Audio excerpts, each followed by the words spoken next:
आप सभी श्रोतागणों को मेरा प्यार भरा नमस्कार। मैं Madan Lal Mehra, PGT geography, JNV Nahan, आपके सामने इस युग में जो आजकल हमारा पढ़ाई का चल रहा है, ख़ास तौर पर एनईपी 2020 आने के बाद आपको बताना चाहता हूँ कि आईसीटी एक बहुत ही महत्वपूर्ण टूल है हमारी टीचिंग लर्निंग प्रोसेस के अंदर। 2009 में मैंने नवोदय विद्यालय चमोली में ज्वाइन किया था और मैंने उसी समय महसूस किया कि आईसीटी के द्वारा अगर बच्चों को पढ़ाया जाए तो उनकी लर्निंग बहुत बेहतर होगी, बहुत इजी और आसानी से वो सीख पाएंगे और उससे हमारे सब्जेक्ट का रिज़ल्ट भी काफ़ी अच्छा होगा। तो इसी कड़ी को आगे बढ़ाते हुए मैंने काफ़ी सारी पीपीटीज़ को तैयार किया। उसके बाद बच्चों ने मेरे साथ रहते हुए कंप्यूटर के ऊपर काफ़ी सारे प्रोजेक्ट्स, असाइनमेंट्स और पीपीटीज़ को बनाया। आज मैं देखता हूँ बहुत सारी सीडीज़ मेरे पास पीपीटीज़ की रखी हुई हैं, बच्चों के द्वारा बनाई हुई।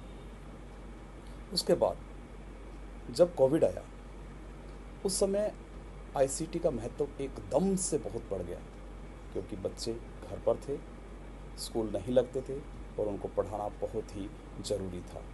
और इसी कड़ी में कोविड के समय नवोदय विद्यालय समिति ने मुझे एक बेहतरीन मौका दिया और मुझे आदेश दिया गया कि मुझे दीक्षा पोर्टल के लिए ई कंटेंट तैयार करना था। उस समय मैंने कक्षा 8 हिस्ट्री के 2 लेसन पर ई कंटेंट तैयार किया, जो कि दीक्षा पोर्टल पर अपलोड किया गया। उसके बाद मैंने पीछे मुड़ के नहीं देखा और बच्चों को निरंतर लगभग 80% के आसपास सिलेबस मेरे द्वारा आईसीटी के द्वारा ही करवाया जाता है। उसमें मैं विभिन्न प्रकार की पीपीटीज़, वीडियोस और एनिमेशंस का यूज़ करते हुए बच्चों को पढ़ाता हूँ और बच्चे भी मेरे साथ मिलकर कंप्यूटर का प्रयोग करते हुए विभिन्न प्रकार के पीपीटीज़, एनिमेशंस और प्रोजेक्ट और असाइनमेंट्स कंप्यूटर पर बनाते हैं। तो हमारे जो आज का टीचिंग लर्निंग प्रोसेस है, इसमें आईसीटी का बहुत ही ज़्यादा महत्व है। इसलिए मैं आप सबसे अनुरोध करता हूँ कि आप भी आईसीटी का ज़्यादा से ज़्यादा प्रयोग करें और टीचिंग लर्निंग प्रोसेस को बेहतर बनाएं। Thank you. Good morning all of you. जैसा कि हमारा लेसन चल रहा है वाटर का, और आज हम पहुंच चुके हैं वाटर हार्वेस्टिंग के ऊपर। ठीक है, इससे पहले हमने जाना है कि सबसे पहला ही टॉपिक था हमारा वाटर स्कार्सिटी, है ना, पानी की दुर्लभता। हम जानते हैं कि ऐसा तो देखने में मिलेगा कि हमारा जो अर्थ है उसके 3 और 4 पार्ट के ऊपर क्या है, पानी है। यानी कि 71% जो हमारा भाग है पृथ्वी का, वो क्या है, पानी से ढका हुआ है। लेकिन उसके बावजूद भी क्या है, पीने के पानी की कमी है। अरे बात समझे, क्या है, पीने के पानी की कमी है। हम इस चीज को क्या कर सकते हैं, फील करते हैं। जैसा कि हमारे स्कूल में भी ऐसी सिचुएशन कई बार आ जाती है, पानी नहीं आता। मैंने आपको एग्जांपल दिया था चेन्नई का। 2021 में चेन्नई को क्या किया, डिक्लेयर कर दिया कि उसका अंडरग्राउंड वाटर क्या हो चुका है, बिल्कुल खत्म हो चुका है।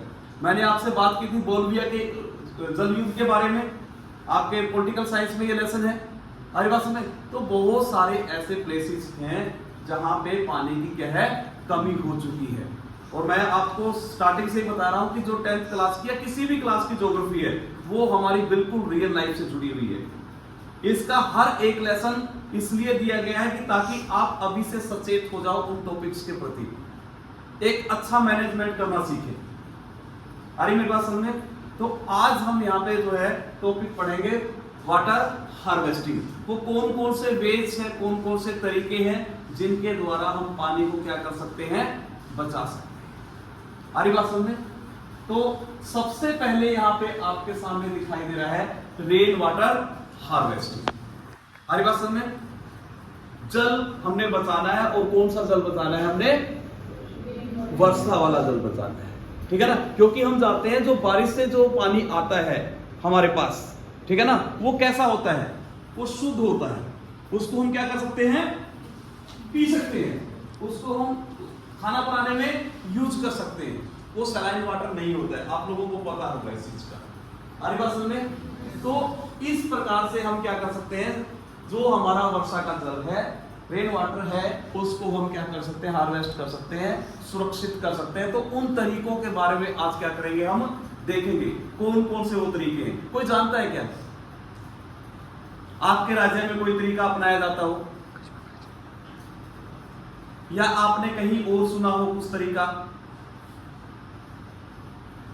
कोई है जिसने सुना होगा, सुना कुछ? हाँ बोले।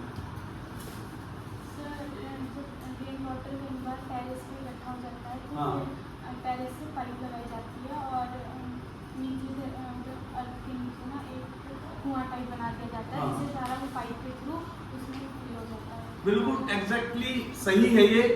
और मुझे लग रहा है कि यहाँ भी यही चीज दिखा रखी है। हम इस प्रकार की टेरेस बनाते हैं कि पानी वहां पे क्या हो जाएगा, इकट्ठा हो जाएगा। और नॉर्मल आपने देखा होगा हर एक घर में, जिसकी छतें, हिमाचल में काफी सारी छतें क्या इस प्रकार से होती है ना, लेकिन जिसकी प्लेन छत होती है वहां पे आपने देखा होगा एक पाइप लगा होता है, जो पानी छत के ऊपर आता है उसको सप्लाई देने के लिए। और उस पाइप का हम यूज क्या है, अच्छे तरीके से कर सकते हैं। करते क्या है कि छत के आसपास से कहीं ना कहीं हम क्या करेंगे, एक अंडरग्राउंड टैंक बना देंगे। आ रही बात समझ में? और जो हमारी छत के ऊपर पानी इकट्ठा हो रहा है वो पाइप के माध्यम से क्या करेंगे, हम इसमें टैंक के अंदर ले आएंगे। आपको पता है कि स्टार्टिंग में जब बारिश होती है तो पानी थोड़ा सा ऐसा लगता है कि गंदा है, साफ नहीं होता, मिट्टी होती है उसमें। लेकिन कुछ समय के बाद वो पानी क्या है, जब स्टेबल हो जाता है और उसके अंदर, ठीक है ना, जितने भी मिट्टी के या और अन्य जो है डस्ट कण है वो सारे के सारे क्या हो जाएंगे, नीचे जमा हो जाएंगे। हरी बात समझ में? उसके बाद साफ पानी हो जाता है और उसको हम क्या कर सकते हैं, यूज कर सकते हैं। हरी बात समझ में? तो यहाँ पे और अन्य जो है तरीके हम देखेंगे। यहाँ पे बात हो रही है गुल और कुल, ये आपकी बुक्स में है, ठीक है। और इतना भी आपको नॉलेज होना चाहिए कि ये वाला तरीका आपके ही स्टेट में अपनाया जाता है, हिमाचल प्रदेश में। खासतौर पर पहाड़ी इलाकों में क्या है, गुल और कुल का यूज किया जाता है। अरे मेरी बात समझ? तो गुल और कुल जब हम यूज करते हैं, अरे बात समझ में, तो ये मैक्सिमम कहां है, आपका हिमाचल प्रदेश या उत्तराखंड। तो है क्या ये, कोई जानता है क्या, कोई खेती करता है क्या? हाँ बोलो, देखो बोलो, क्रिस बता रहा है। खेत के बाहर से एक नाली बना जाती है, उसके अंदर जब बारिश होती है तो पानी आता है, चलता रहता है, सब खेतों में पानी जाता रहता है।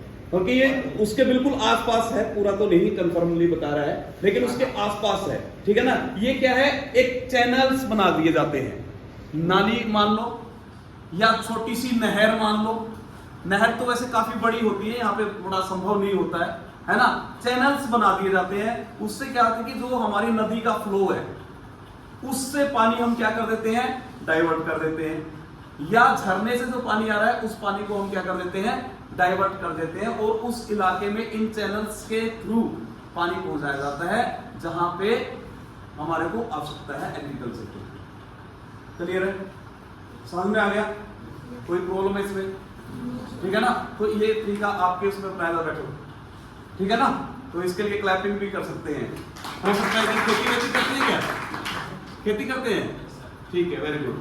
अरे बात समझ में? तो कम से कम आपके स्टेज का आपको खुद को पता होना चाहिए कि कैसे यूज करते हैं। अरे बात समझ में?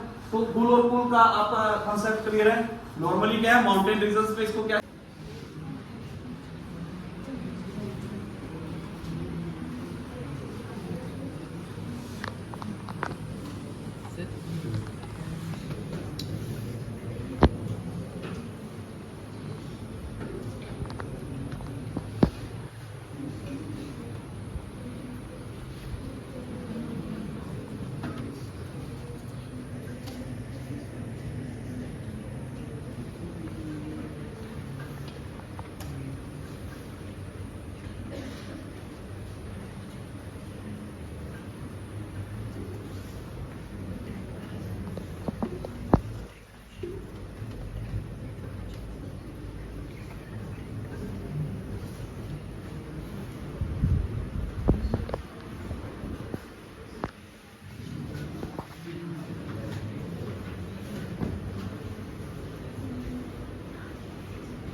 चला बनानी है, ठीक है।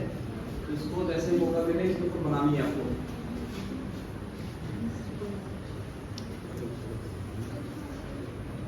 ये जो है पीपीटी आपकी जो है 1 या 2 दिन के अंदर जो है तैयार हो जानी चाहिए। आगे समझे, कोशिश करेंगे कि कल और लेके आएंगे।